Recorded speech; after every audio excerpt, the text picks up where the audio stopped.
Hello, my name is Anne Hobart and welcome to Season 2 of Evenings with Anne.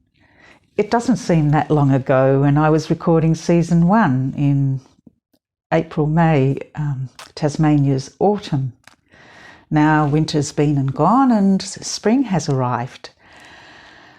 I'm not in Tasmania at the moment, so I'm not there to see the wattles in their bright yellow blooms or the fruit trees in their lovely pinks and soft whites, nor the wallabies with their little joeys, the native hens proudly strutting along with their brood of chicks stepping behind, or the baby plovers foraging in the grass while mum and dad stand protectively and watchfully by. No, I'm in England, where I've enjoyed seeing and smelling summer flowers in all their varied colours and shapes and scents, looking at the lush green, leafy greens of grass and tree and hedgerows, and watching sheep, cows and horses grazing on moorland hills.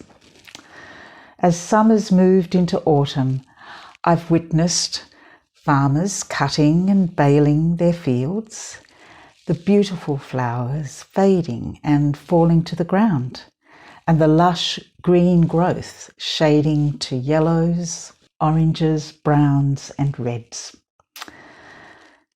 Tasmania and England, half a world apart, yet sharing the common rhythm of spring, summer, autumn and winter.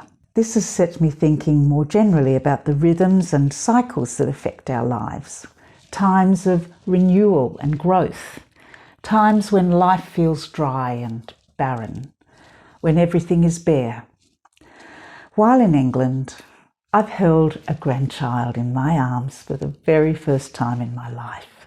In fact, 2 grandchildren, 1 newborn and 1 5 months.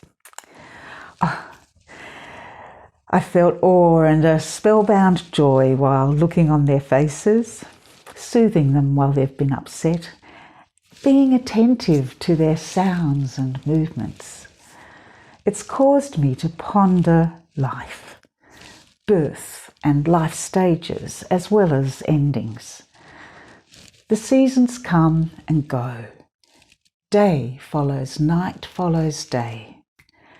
The moon waxes and wanes from full to new and back again. The tides ebb and flow. There are rhythms to daily living in the natural world, but also the stories of our individual lives and the communities within which we live. There is a wisdom book known as Ecclesiastes. In chapter 1, the teacher reminds his listeners that generations come and generations go, but the earth remains forever. The sun rises and the sun sets, then hurries back to where it rises. The wind blows to the south and turns to the north. Round and round it goes, ever returning on its course. All streams flow into the sea, yet the sea is never full. To the place the streams come from, there they return again.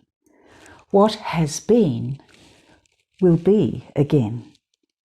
What has been done will be done again. There is nothing new under the sun. In the book Tides and Seasons, David Adam notes, all of us are caught up in the pool of the ebb and flow of the whole creation. In each of us, there are many strong currents at work. The end of one thing heralds the beginning always of something new. In the same way, the beginning of something marks the end of an old order. We contain within ourselves many ebbings and flowings, Over coming weeks, I want to draw on the scriptures and a range of different authors who have considered times and places of change, journeys that lead us into change, and which impact us physically, mentally, and spiritually.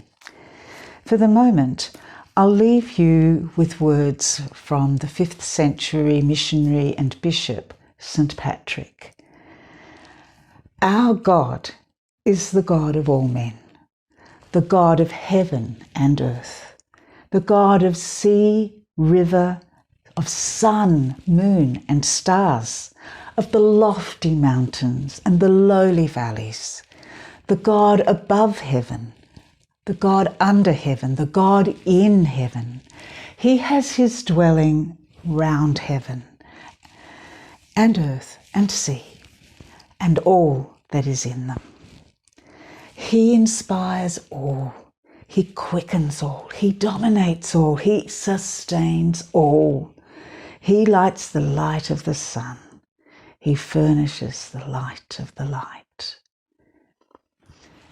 No matter what season you're in, whether you're in an ebb tide, a low tide, a full tide, God is with you. I'll see you tomorrow. Bye for now.